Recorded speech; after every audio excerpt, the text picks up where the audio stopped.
Le psaume 42 est un cri particulièrement puissant.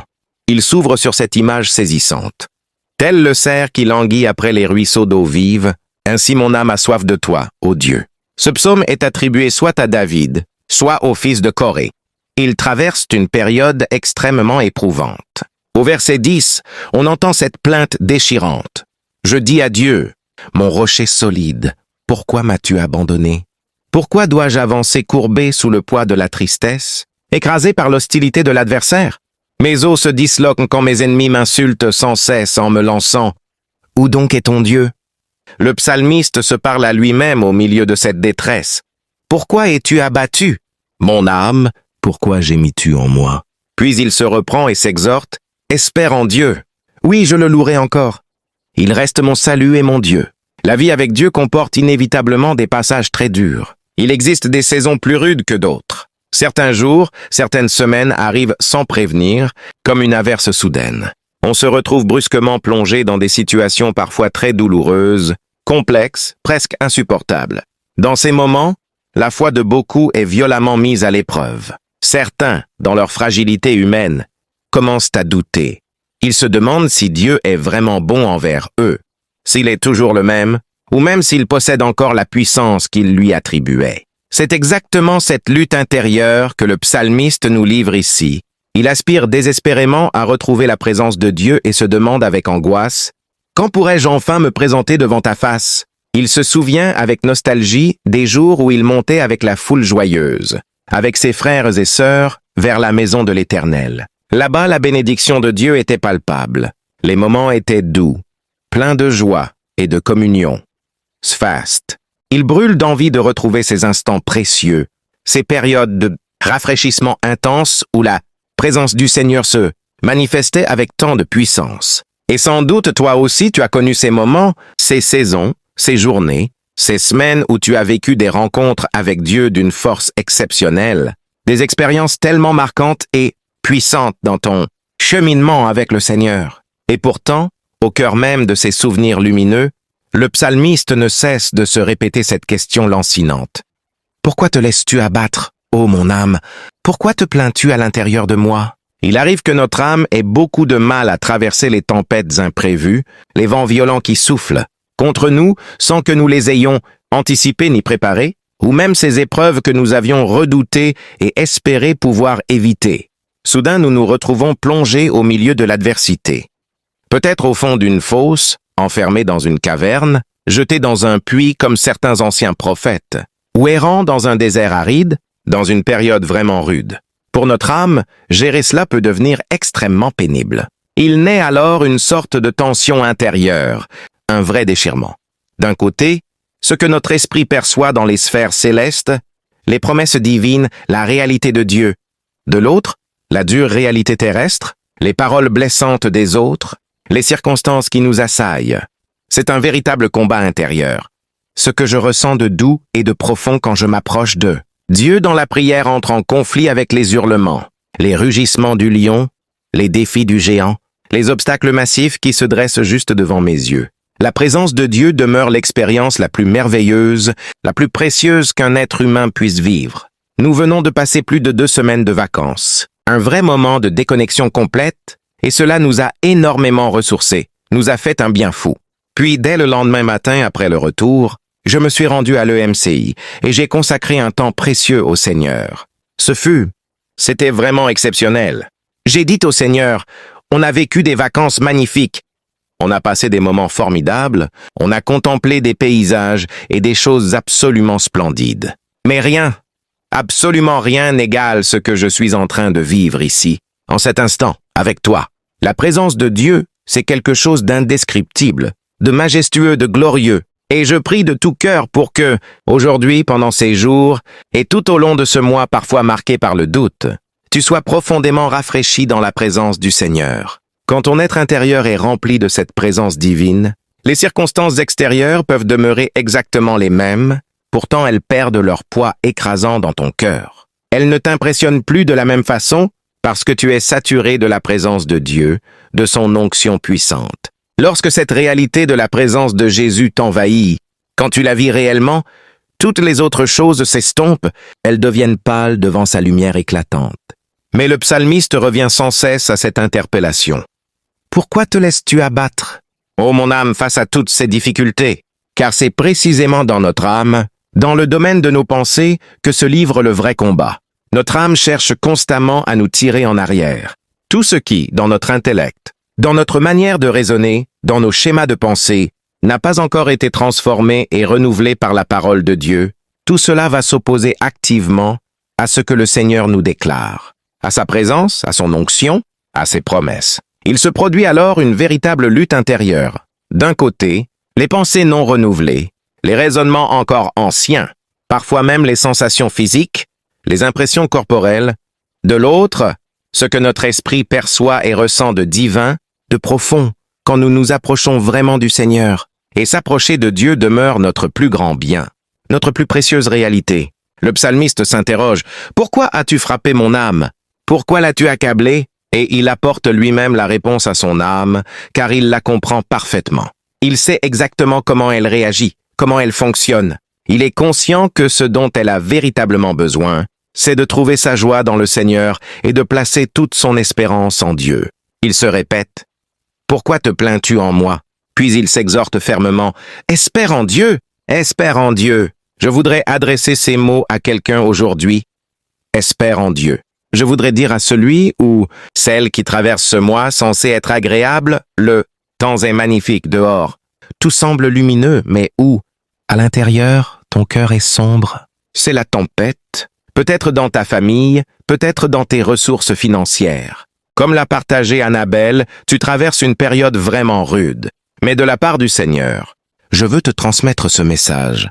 Espère en moi, attends-toi à moi, dit l'Éternel, car il viendra, et souvent il arrive précisément quand tu ne l'attends plus du tout.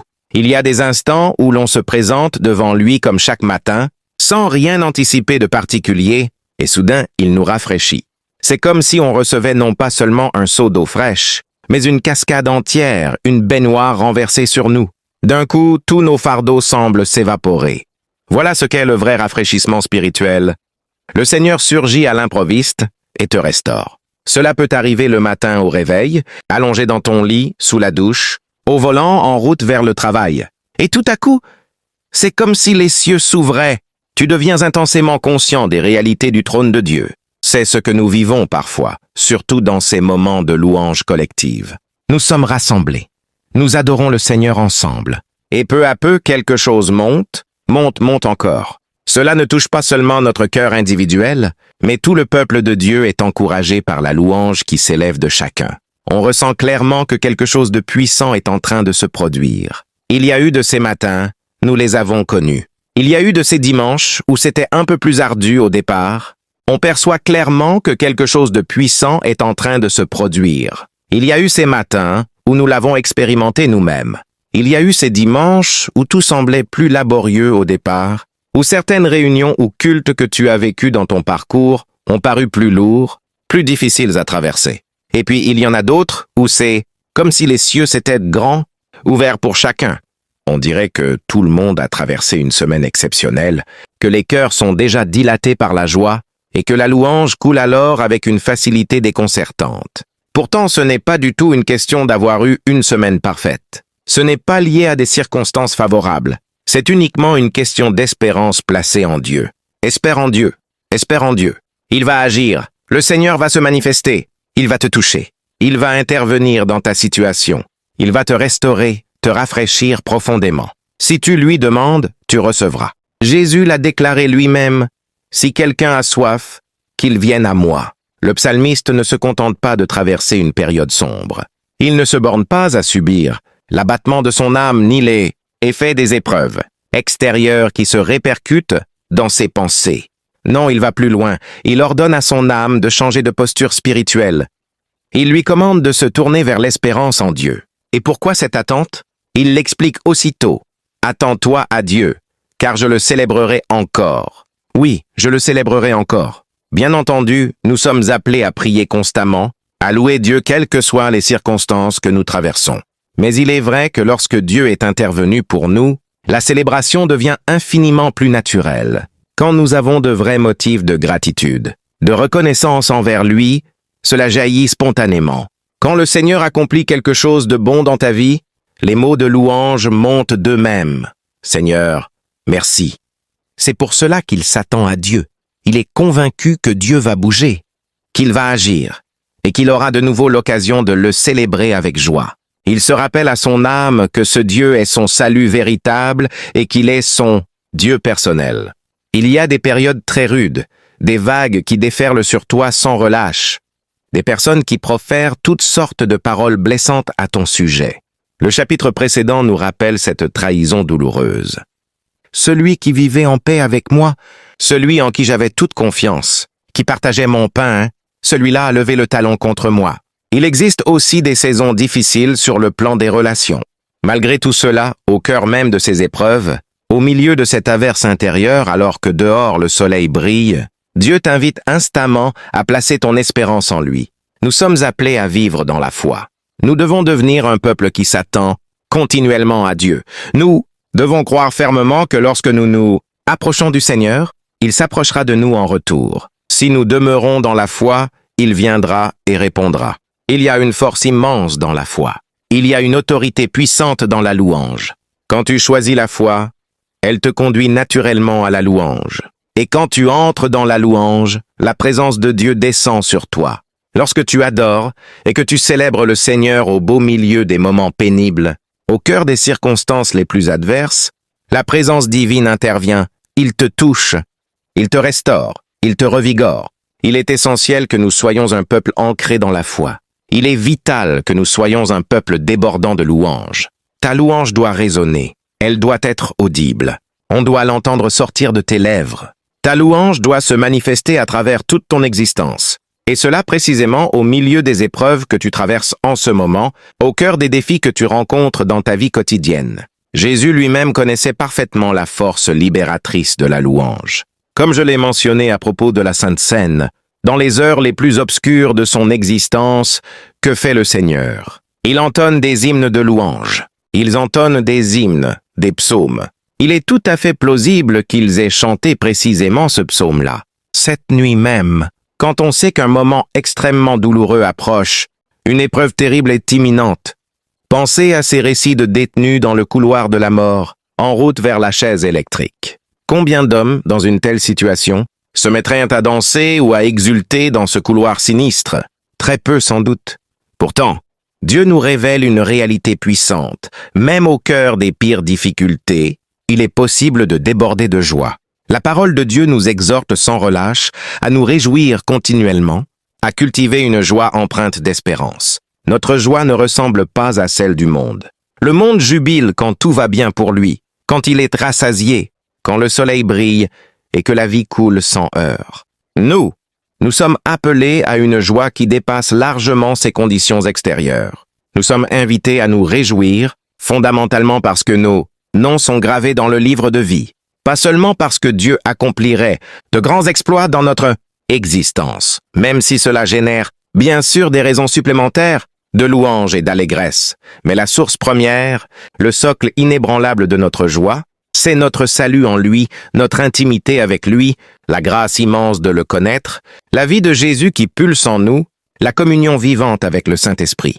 Ce sont ces réalités profondes, essentielles, éternelles qui forment le vrai fondement de nos louanges, de notre existence marquée par la louange. Nous sommes appelés à nous réjouir, oui, et à le faire avec une espérance vivante. Car Jésus lui-même savait que, même plongé dans les heures les plus noires de son existence, une résurrection suivrait. Il y a toujours, dans le plan de Dieu, une forme de résurrection après la croix. Dans toutes les épreuves que tu peux traverser, Dieu t'a déjà démontré sa fidélité. Il a déjà agi puissamment dans ta vie, dans les épreuves les plus dures de ton existence, même au milieu des morts. Symbolique ce que tu traverses, il y a toujours eu ensuite une forme ou une autre de résurrection. Le soir peut apporter des larmes abondantes, mais le matin venu, c'est l'allégresse qui surgit. S'il pleut aujourd'hui, si le ciel est gris et lourd, demain le soleil brillera à nouveau. Si tu endures actuellement l'hiver, sache qu'un printemps radieux suivra. Et après ce printemps viendra l'été éclatant. Dieu reste fidèle. Ce matin, il te déclare clairement qu'il va intervenir dans ta situation. Il t'invite à t'attendre à lui avec confiance, Mais dans cette attente, ne reste pas écrasé sous le poids du découragement. Ne te laisse pas envahir ni dominer par des pensées qui contredisent la vérité de Dieu. Au contraire, traverse cette période en compagnie du Seigneur en cultivant une joie empreinte d'espérance, une espérance vivante et active. Rappelons-nous Paul et Silas, enfermés dans la prison après avoir reçu une multitude de coups violents. Que font-ils au fond de leurs cellules sombres? Ils accomplissent quelque chose qui paraît complètement insensé aux yeux du monde, quelque chose d'absurde pour la logique humaine. Ils se mettent à chanter des louanges au Seigneur. Ils exaltent Dieu de tout leur être. Je prie pour que ta vie de louange prenne une nouvelle dimension, une profondeur inédite. Je prie pour que ton amour pour le Seigneur atteigne un niveau supérieur, plus intense. Car quand on aime vraiment quelqu'un, même si l'on est soi-même submergé par la peine, on continue de lui témoigner cet amour. C'est exactement ce que nous vivons avec nos enfants. Même si papa ou maman traverse une tempête intérieure, il faut tenir bon, rester ferme, parce que les enfants ont besoin de parents solides. Il est extrêmement pénible pour un enfant de grandir avec un père en proie à la dépression permanente ou une mère qui vit constamment dans l'abattement. Que Dieu nous libère et qu'il délivre tous ceux qui en ont besoin de cette dépression, au nom puissant de Jésus-Christ. Afin que tu sois dans ta maison une fragrance agréable pour tes enfants, un parfum de vie. C'est une bénédiction immense d'avoir des parents rayonnants de joie, des parents qui respirent le bonheur. Pour un enfant, cela transforme absolument tout. La parole le dit bien. On peut remplir une maison de viande en abondance, mais sans amour, cela ne sert à rien. À l'inverse, on peut avoir très peu de biens matériels, mais quand l'amour règne, tout change radicalement. Nous connaissons ces foyers qui ne possèdent presque rien sur le plan matériel. Pourtant, ils ont Jésus, et quand on a Jésus, en réalité, on possède tout, car en Christ, nous avons absolument tout ce qui compte vraiment. Je prie pour que nous devenions, nous, le peuple de Dieu ici, des hommes et des femmes débordants de louanges.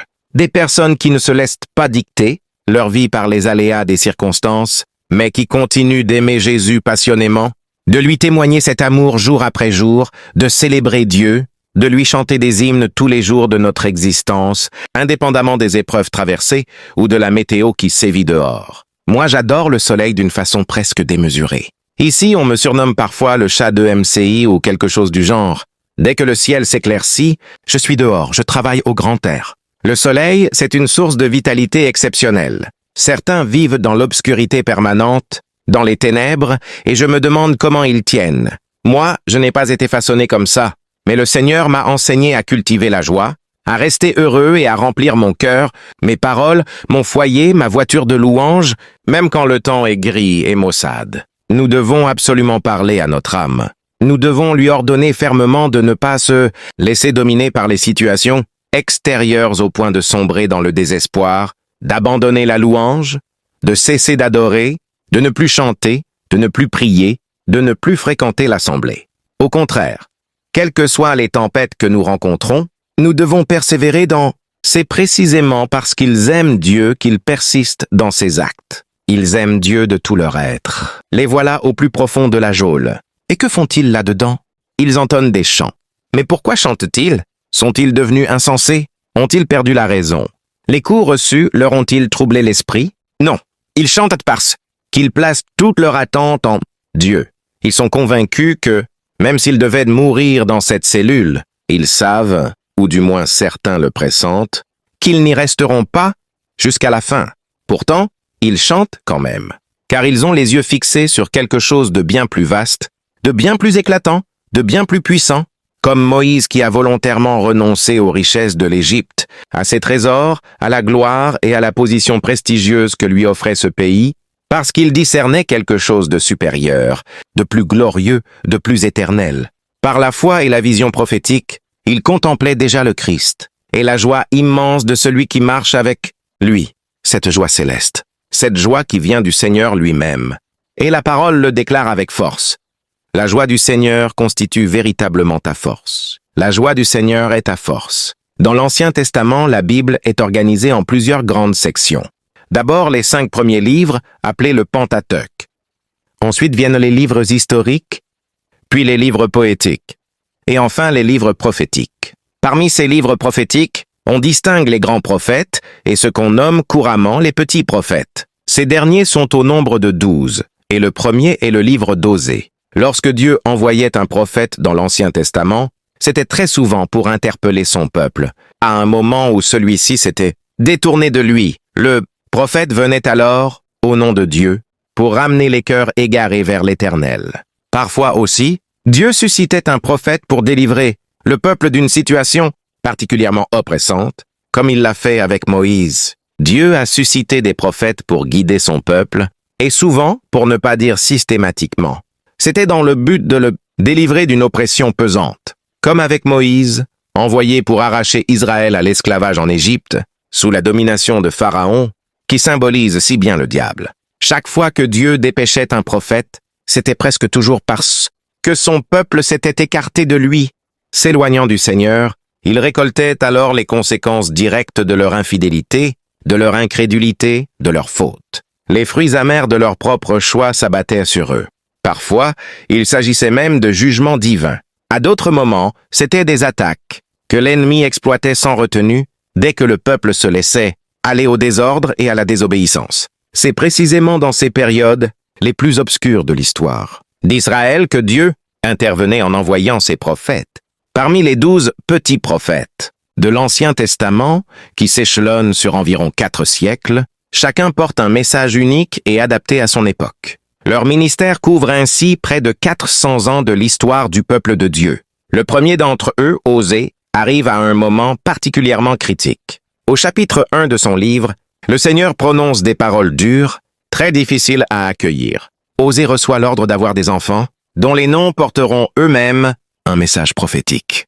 L'un de ces noms annonce un jugement sévère. « Je visiterai la maison de Jéhu à cause du sang versé.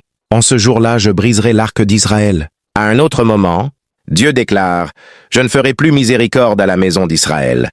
Je ne lui pardonnerai plus sans cesse. » Et il ajoute « Vous n'êtes plus mon peuple, et moi, je ne suis plus votre Dieu. » En réalité, ces noms donnés aux enfants d'Osée étaient la traduction vivante, la manifestation concrète de ce que Dieu voulait exprimer à son peuple. Dieu ressentait une profonde douleur dans son cœur envers son peuple, et il l'exprimait à travers l'un de ses enfants, le prophète. Il lui ordonne donc de donner à l'un de ses enfants le nom de Lo-Ami, ce qui signifie littéralement « Vous n'êtes plus mon peuple, et moi, je ne suis plus votre Dieu ». Au chapitre 4, l'Éternel annonce qu'il a un procès contre les habitants du pays, car il n'y a plus ni fidélité, ni loyauté, ni véritable connaissance de Dieu dans le pays. Pourtant, chaque fois que Dieu envoie un prophète porteur d'un message sévère et difficile à entendre, chaque fois que son peuple traverse ces nuits noires, ces périodes les plus sombres, une parole d'espérance surgit toujours. Ces 12 petits prophètes nous transmettent 12 messages divins, mais en même temps, ils nous offrent 12 expressions différentes d'espérance, 12 promesses spécifiques que Dieu fait à travers chacun de leurs livres. On aurait pu explorer l'ensemble des Écritures ensemble, livre après livre. Et je déclare, au nom puissant de Jésus-Christ, et je prie pour que cela devienne réalité dans ta vie.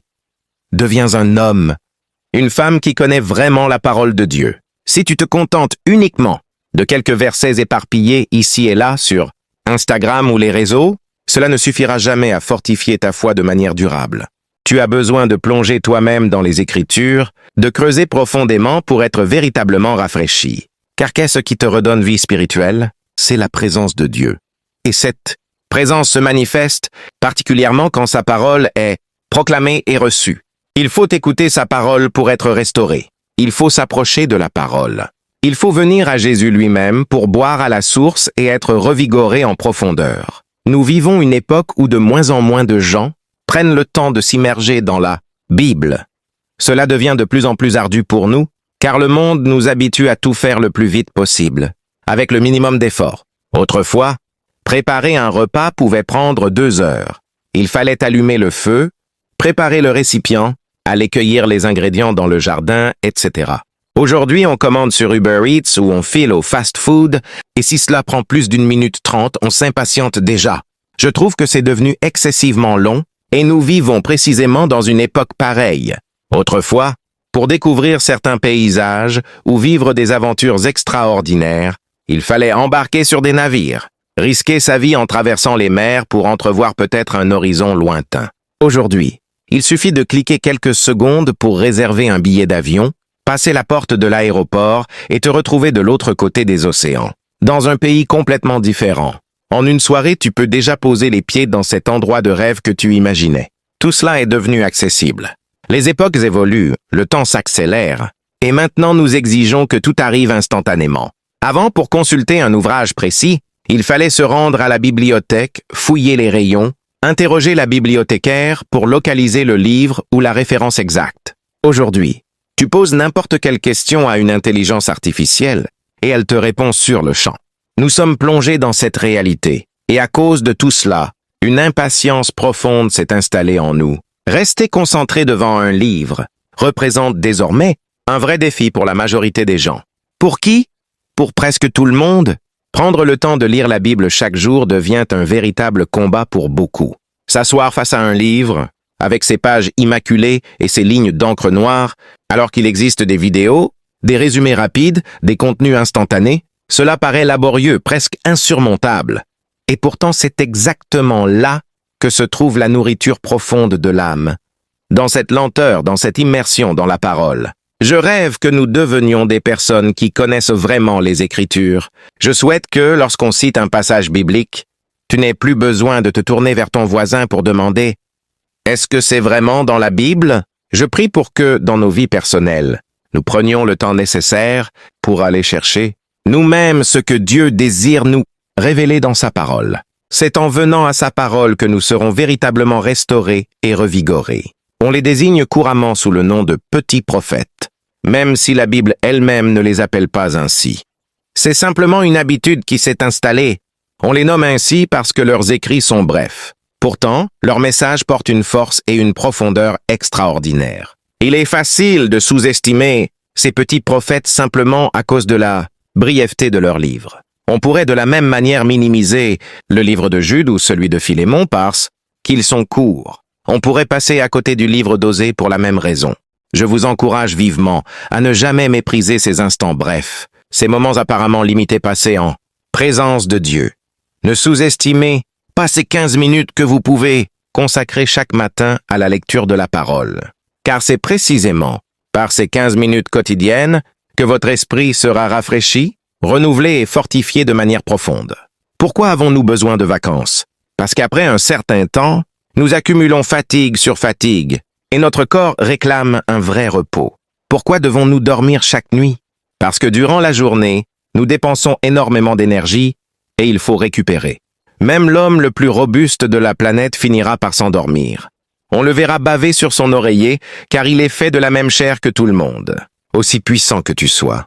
Tu as absolument besoin de te nourrir toi-même de la parole pour être restauré et consolidé dans le Seigneur. C'est pourquoi ces petits prophètes peuvent sembler insignifiants aux yeux de certains. Qu'ont-ils de si important à nous transmettre? Déjà, pour les découvrir, il faut souvent les chercher activement. Beaucoup d'entre vous, quand ils ouvrent la Bible au hasard, retombent systématiquement sur les psaumes, c'est le livre le plus volumineux, il attire naturellement. Atteindre Abdias, Amos ou un autre de ces prophètes demande plus d'intention. Pourtant, dans chacun de ces livres, dans chaque chapitre, dans chaque verset, Dieu a un message personnel et vivant pour toi. Et aujourd'hui encore, en 2026, Dieu a des paroles personnelles et vivantes à t'adresser, même à travers le livre d'Osée. Dans ce livre, on trouve certes un message sévère et douloureux de la part du Seigneur. Pourtant, au cœur même de ces avertissements, la Bible nous rappelle qu'il existe toujours un reste fidèle. Même face au jugement, même quand le peuple s'éloignait gravement de l'Éternel, chaque fois que Dieu envoyait un prophète, il le faisait avec une intention d'espérance, avec une promesse de restauration, avec un projet bienveillant qu'il désirait accomplir pour eux.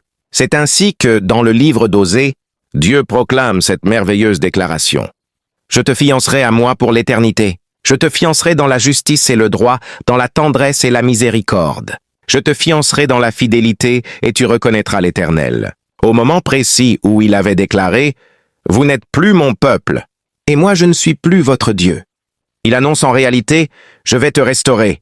Je vais te lier à moi par une alliance éternelle. » Il ajoute « En ce jour-là, j'exaucerai les cieux, et les cieux exauceront la terre. » La terre exaucera le blé, le vin nouveau et l'huile, et ceux-ci exauceront Israël. Et Dieu poursuit ainsi tout au long du livre, semant ici et là des promesses qui redonnent vie. C'est à nous de rechercher activement ces passages où l'Éternel nous parle directement et où il infuse une espérance renouvelée. Il déclare encore, « Je guérirai leur infidélité, je les aimerai d'un amour généreux, car ma colère s'est détournée d'eux. Je serai pour eux comme la rosée. » Voilà pour le livre d'Osée. Passons maintenant au livre de Joël. On y trouve ce passage si célèbre qui décrit la dévastation. Ce que la chenille a laissé, la sauterelle l'a dévoré. Ce que la sauterelle a épargné, le grillon l'a consumé. Ce que le grillon a épargné, le criquet l'a achevé. Les agriculteurs sont épuisés, les vignerons pleurent amèrement à cause du blé et de l'orge.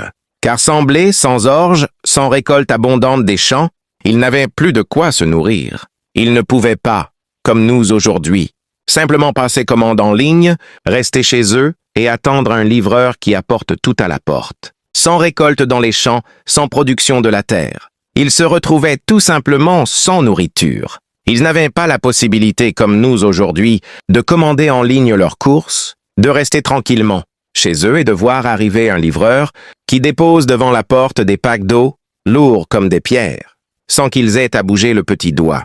La plupart d'entre nous ignorent complètement comment on plante une tomate, comment pousse une pomme de terre ou n'importe quelle autre semence. En réalité, nous avons perdu cette connaissance de base. Beaucoup ne savent de même plus si les fraises poussent sur un arbre, dans un buisson ou directement dans le sol.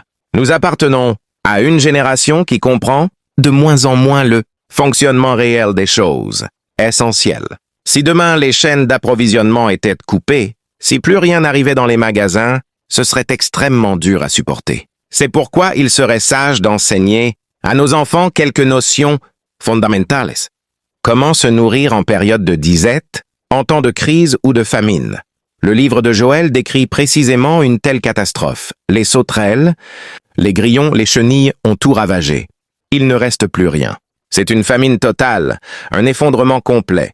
Malgré ces événements dévastateurs, dans le même livre, Dieu apporte cette parole d'encouragement puissante. « Et vous, enfants de Sion, réjouissez-vous et tressaillez d'allégresse dans l'Éternel, votre Dieu, car il vous a donné la pluie qui sauve. Il a fait tomber pour vous la pluie d'automne et celle du printemps, comme autrefois. Les aires seront pleines de grains, les cuves déborderont de vin nouveau et d'huile. Je vous rendrai les années que la sauterelle, le grillon, le criquet et la chenille ont dévoré cette grande armée que j'avais envoyée contre vous. » Et c'est juste 3 versets plus loin, au chapitre 3, verset 1, que l'on trouve cette promesse extraordinaire. Après cela, « Je répandrai mon esprit sur toute chair. Vos fils et vos filles prophétiseront. » Cette fameuse prophétie de Joël surgit précisément dans un contexte de catastrophe totale. Les grillons, les sauterelles ont tout ravagé. On dirait une calamité absolue, une destruction complète. Pourtant, même au cœur de cette épreuve dévastatrice, Dieu reste présent et il te murmure toujours un message d'espérance. Au milieu des pires difficultés, il t'invite à placer ton attente en lui car il va intervenir. Attends-toi à Dieu. Quelle que soit la lourdeur de ce que tu traverses aujourd'hui, sache qu'un lendemain plus lumineux t'attend. Dieu va bouger en ta faveur. Il va te redonner de la fraîcheur intérieure. Même si tes os sont craquelés par la soif, même si ton âme est desséchée, Dieu va te revigorer. Même si, spirituellement, tu te sens au fond d'un creux profond en ce moment, l'Éternel va remplir ce vide d'une eau vive abondante, au point que tu pourras sortir de cette fosse, émerger de ce ravin où tu te trouves aujourd'hui. Le livre de Joël s'achève sur cette vision glorieuse. En ce jour-là, le mou ruissellera des montagnes, le lait coulera des collines, les eaux jailliront dans tous les ruisseaux de Juda, une source jaillira également de la maison de l'Éternel et irriguera la vallée des Acacias. On passe ensuite au livre d'Amos, ce livre que beaucoup connaissent par cœur. Dès le chapitre 1, on entend des oracles répétés, lancinants, à cause des crimes graves commis par les nations et par le peuple. À chaque fois, un jugement est annoncé. Dieu promet d'envoyer le feu contre ces villes coupables, ces cités qui se sont détournées de lui, qui ont pratiqué la violence, le meurtre et l'injustice. Il leur rappelle, « Je vous ai frappé par la rouille et par la nielle. Vos jardins, vos vignes, vos figuiers et vos oliviers ont été dévorés par les chenilles. Et malgré tout cela, vous n'êtes pas revenus à moi. Pourtant, même dans ce petit livre rempli d'avertissements sévères, une lueur d'espérance perce toujours. Le Seigneur déclare: « Comme le berger arrache de la gueule du lion 2 pattes ou un morceau d'oreille, ainsi seront sauvés les Israélites. » Il ajoute encore: « Le livre d'Amos s'achève sur ces versets magnifiques, les tout derniers. Voici que des jours arrivent. Oracle de l'Éternel, où le laboureur talonnera le moissonneur, où celui qui foule le raisin suivra immédiatement celui qui sème. Les montagnes ruisselleront de moût, toutes les collines déborderont de fruits. Je ramènerai les exilés de mon peuple Israël. Ils reconstruiront les villes en ruines et les habiteront à nouveau. Ils planteront des vignes et boiront leur vin. Ils cultiveront des jardins et en savoureront les fruits. Je les établirai solidement sur leur sol, et ils ne seront plus jamais déracinés de cette terre que je leur ai donnée, dit l'Éternel ton Dieu. » Ainsi, le livre d'Amos se clôt sur une explosion d'espérance. Ce matin, à travers ces exemples tirés des prophètes, Dieu te déclare personnellement qu'une espérance vivante t'est réservée. Même si tu traverses actuellement la nuit la plus noire, un jour nouveau se lève pour toi, enfant de Dieu. La paix est promise pour toi. La joie est promise pour toi. L'exaucement est promis. La bonté de Dieu se manifestera pour toi. Le miracle t'attend. La guérison t'est assurée. L'approvisionnement est garanti. L'abondance est ton héritage. Ce que tu vis en ce moment n'est qu'une réalité temporaire. Si les circonstances actuelles contredisent cette parole, ne permets pas aux pensées non renouvelées de te murmurer que tout est fini. Ce n'est pas la fin. La porte n'est pas close définitivement. Quand Dieu ne ferme pas une porte, personne ne peut la verrouiller. Et quand il décide de l'ouvrir, il l'ouvre en grand, même si tu t'es éloigné de lui par moments. C'est précisément l'un des enseignements majeurs du livre d'Osée. On passe ensuite au livre d'Abdias, qui ne compte qu'un seul chapitre. On y lit cette sentence sévère. « Le jour de l'Éternel est proche pour toutes les nations. On te fera exactement ce que tu as fait. Ta rétribution retombera sur ta propre tête. » Quelle déclaration dure et implacable. Pourtant, dans ce texte si bref, le Seigneur ajoute immédiatement une note lumineuse. « Mais sur la montagne de Sion, il y aura des rescapés, ils seront saints. Et la maison de Jacob reprendra possession de ses biens. Ceux du Néguev s'empareront de la montagne d'Ésaü. Ils conquerront la plaine de Philistie. » Et ainsi de suite. Dieu insère encore ici une parole vibrante d'espérance au cœur même de ces épreuves. En réalité, il existe toujours un reste fidèle, un peuple que Dieu s'est réservé pour lui. Et toi, tu fais partie de ce peuple élu. Amen. Il y a des personnes que Dieu chérit d'un amour particulièrement intense. Bien sûr, il aime toute l'humanité, mais il y a ceux qui l'aiment d'une affection profonde et personnelle. Et toi, tu en fais partie. Dieu t'aime profondément. Tu en es conscient parce que tu as expérimenté la profondeur de cet amour. Tu connais Dieu et son esprit habite ton cœur. Passons au livre de Jonas, un récit que l'on associe davantage à l'histoire du prophète, récalcitrant qu'à celle d'un peuple rebelle. Là, l'Éternel appelle Jonas à se rendre à Ninive, cette immense cité pour y proclamer un jugement, car sa méchanceté est parvenue jusqu'aux cieux. Mais ce n'est pas seulement la violence de Ninive qui est en cause. C'est aussi la désobéissance flagrante du prophète lui-même. Jonas refuse d'y aller parce qu'il connaît la nature de Dieu. Il sait que l'Éternel est miséricordieux et qu'il renoncera au mal, qu'il avait annoncé si le peuple se repent. Car quand Dieu proclame un malheur, ce n'est jamais dans l'intention de le faire advenir coûte que coûte. Ces avertissements visent toujours à provoquer un retour sincère au Seigneur. Et c'est exactement ce qui se produit. Les habitants de Ninive, en écoutant la prédication de Jonas, ce message d'urgence, se tournent vers Dieu avec repentir. Alors l'Éternel, dans sa grande compassion, décide de ne pas exécuter le châtiment qu'il avait déclaré. Il leur accorde son pardon, car le cœur de Dieu penche toujours vers le pardon plutôt que vers la condamnation. Et c'est ici, sur cette terre, que cela se déroule. C'est à nous de choisir. Accepter ou refuser le pardon que le Seigneur nous offre, accueillir ou rejeter son jugement miséricordieux. C'est précisément l'histoire de Jonas qui nous le montre. Enfermé dans les entrailles du grand poisson, il finit par expérimenter l'intervention divine. L'Éternel parle à la créature marine et celle-ci le rejette sur la terre ferme. Voilà le prophète Jonas libéré, sorti vivant du ventre du monstre. On passe ensuite au livre de Michée où le même schéma se répète. Dieu annonce « Je réduirai Samarie à un tas de ruines dans la campagne, un lieu propice pour y planter des vignes. Je précipiterai ses pierres dans la vallée, et je mettrai à nu ses fondations, car sa blessure semble incurable. Pourtant, là où la plaie paraît désespérée, là où la situation semble totalement catastrophique, là où on serait tenté de dire qu'il n'y a plus aucun espoir, l'homme de Dieu proclame, « Quant à moi, je fixerai mes regards sur l'Éternel. J'attendrai avec confiance le Dieu de mon salut. Mon Dieu m'exaucera. Amen !» Il ajoute, « Ne jubile pas sur mon malheur, mon ennemi. Même si je tombe, je me relèverai. Même si je suis plongé dans les ténèbres, l'Éternel sera ma lumière. L'Éternel est ma lumière. » Et ce livre s'achève sur cette exclamation merveilleuse. Quel Dieu est semblable à toi, qui pardonne l'iniquité et passe sur la transgression? Tu ne conserves pas ta colère éternellement. Tu te plais dans la miséricorde. Il aura encore compassion de nous. Il foulera aux pieds nos iniquités. Tu jetteras tous leurs péchés au fond de la mer. Tu montreras ta fidélité et ta bonté. Voilà qui est notre Dieu. Il est vrai que, parfois, en lisant l'Ancien Testament, certaines pages paraissent rudes, presque insoutenables, tragiques à l'extrême. Mais ne nous arrêtons jamais à la moitié du récit. N'oublions pas de lire jusqu'au bout. N'oublions pas que l'histoire de Job ne s'est pas terminée. Job n'a pas terminé son histoire accablé et vaincu. Au contraire, il a été attaqué avec violence, mais il a reçu ensuite une double portion de bénédiction et une rencontre avec Dieu d'une profondeur exceptionnelle, marquée par le miracle divin et l'intervention puissante du Seigneur, toujours orientée vers notre bien ultime. Dans le livre de Naoum, le prophète dépeint l'Éternel comme un Dieu jaloux, qui exerce la vengeance sur ses ennemis, qui fait trembler les montagnes et qui fracasse les rochers.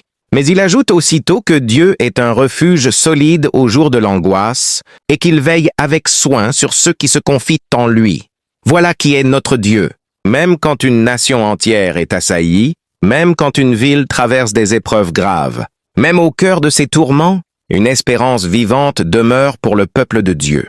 Même au sein d'une famille qui endure une situation extrêmement pénible, si tu marches fidèlement avec le Seigneur, sache que tu dois placer ton attente en lui, car il va intervenir. Il y a toujours une espérance. Et quand Dieu te transmet une parole qui semble dure à recevoir, souviens-toi que c'est toujours accompagné d'espérance. Dans le livre d'Habacuc, on retrouve une fois de plus la désolation.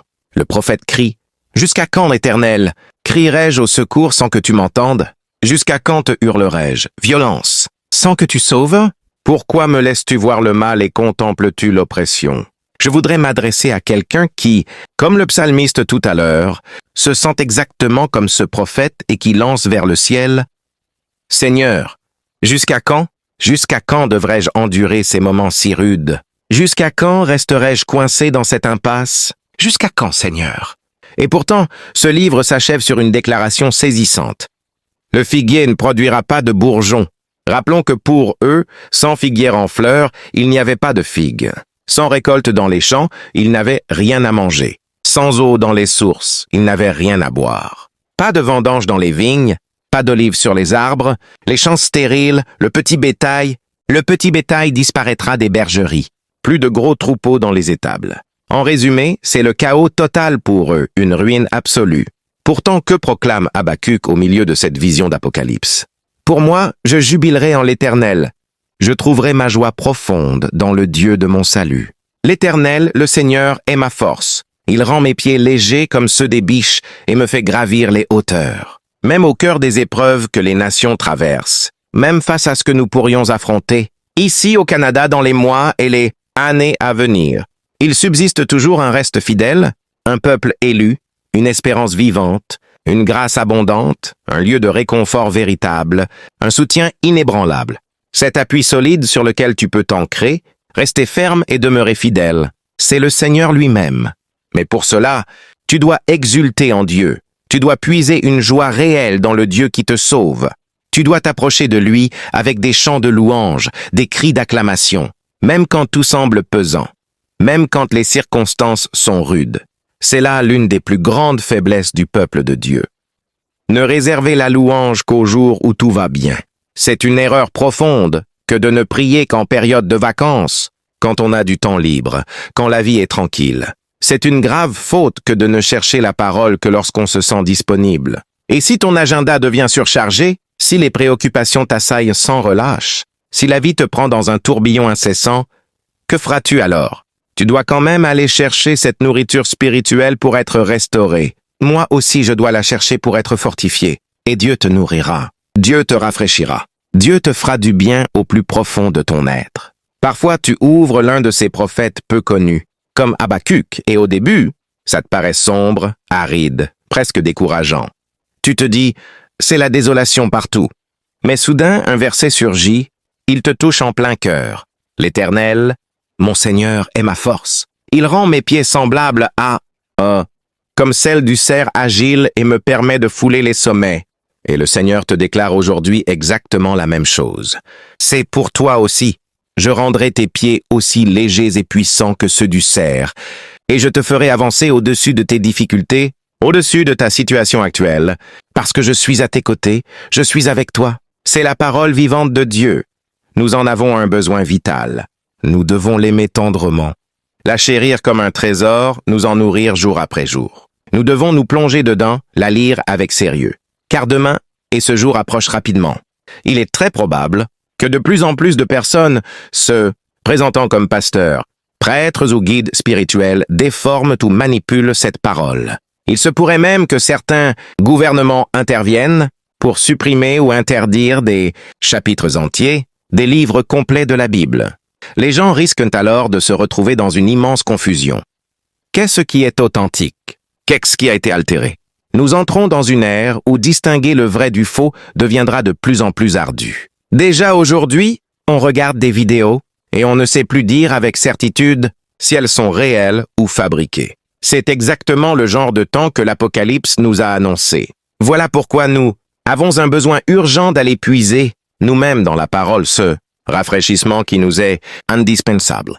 Et quand tu tombes sur une promesse comme celle-ci, sur un verset aussi puissant, soudain tu ressens que tes pieds deviennent légers, comme ceux du cerf. Tu éprouves une fluidité nouvelle, une agilité intérieure, une joie profonde, une paix qui dépasse l'entendement.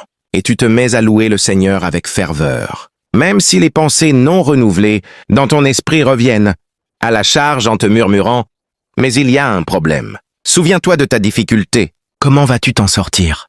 Que vas-tu faire? » Si tu choisis d'écouter ton esprit régénéré, si tu te positionnes en esprit, alors tu exultes en Dieu, tu l'adores de tout ton être, tu le célèbres sans retenue, tu le glorifies. Et même si tu n'es pas quelqu'un qui parle beaucoup, tu te surprendras à lui redire sans cesse « Seigneur, je t'aime, tu es immense, tu es majestueux. Merci pour mes enfants, merci pour l'air que je respire, merci pour la verdure des plantes, merci pour les animaux, merci pour le salut, merci pour le sang versé, merci pour la paix intérieure, merci pour la joie qui déborde, merci pour ta parole. » Tu finiras même par lui exprimer ta gratitude pour des choses inattendues. Merci, Seigneur, pour Sophonie. Merci pour Habacuc, merci pour Agé, merci pour Zacharie, merci pour Malachie. Tu remercieras Dieu pour l'ensemble de sa révélation écrite. Dans le livre de Sophonie aussi, on découvre des promesses magnifiques du Seigneur. Il déclare « L'Éternel, ton Dieu est au milieu de toi, un guerrier puissant qui sauve. Il trouve en toi sa joie suprême. Il se tait dans son amour pour toi. Il t'enveloppe d'une allégresse triomphante. » Dans le livre d'Agé, Dieu s'adresse à son peuple pour l'encourager à reprendre des forces. Il proclame avec assurance « À partir de ce jour, je déverse ma bénédiction sur vous. » Le livre de Zacharie suit le même mouvement. Dieu parle, bénit et ouvre des perspectives d'avenir. Il invite « Pousse des cris de joie, fille de Sion, car voici, je viens habiter au milieu de toi. » C'est la promesse forte de ce livre. Plus loin encore dans Zacharie, il affirme « Il invoquera mon nom et je lui répondrai. Je dirai « Celui-ci est mon peuple. » Et il répondra « L'Éternel est mon Dieu. » Enfin, dans Malachie, le dernier livre de l'Ancien Testament, le Seigneur révèle « Un livre de mémoire a été écrit devant moi pour ceux qui craignent l'Éternel et qui honorent son nom. Ils seront à moi, dit l'Éternel des armées. Ils m'appartiendront comme un trésor précieux au jour que je prépare. Je les épargnerai comme un père épargne son fils qui le sert. » Ce sont là les tout derniers mots de l'Ancien Testament et pour le peuple juif. Ce sont les tout derniers versets de leur Bible. Et vous verrez alors clairement la distinction entre le juste et le méchant, entre celui qui honore Dieu et celui qui le rejette. Vous sortirez dehors et vous gambaderez comme des veaux libérés de l'étable. Vous piétinerez les méchants qui deviendront comme de la poussière sous la plante de vos pieds. Mais pour vous qui révérez mon nom, le soleil de justice se lèvera avec ses rayons porteurs de guérison. Quelle que soit la difficulté que tu traverses en ce moment, mon frère, ma sœur, je tiens à t'encourager une fois de plus. Place ton espérance en lui, car il a déjà préparé des saisons de rafraîchissement pour toi. Cependant, il te faut ouvrir grand ton cœur, accueillir pleinement la présence du Seigneur et te tenir devant lui avec humilité. Comme Paul et Silas, tu te sens peut-être enfermé dans une geôle intérieure. Mais je t'en conjure, ne porte pas ton regard sur la souffrance.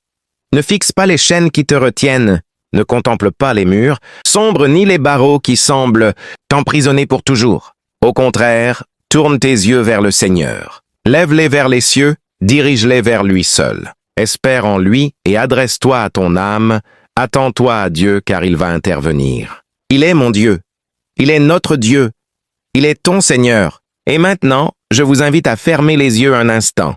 Je voudrais lancer ici un appel personnel à quelqu'un qui se trouve dans cette assemblée. Tu écoutes cette parole, ce message, cette prédication depuis tout à l'heure, et tu as le sentiment profond d'être plutôt du côté de ceux qui subissent les assauts, les troubles, les épreuves lourdes. Tu es plongé au milieu de défis qui paraissent insurmontables. Aujourd'hui, ton cœur aspire à une intervention divine dans ta vie. Si tu es là, peut-être invité par un ami, sache que Dieu désire agir puissamment en toi, mais il ne contraint personne.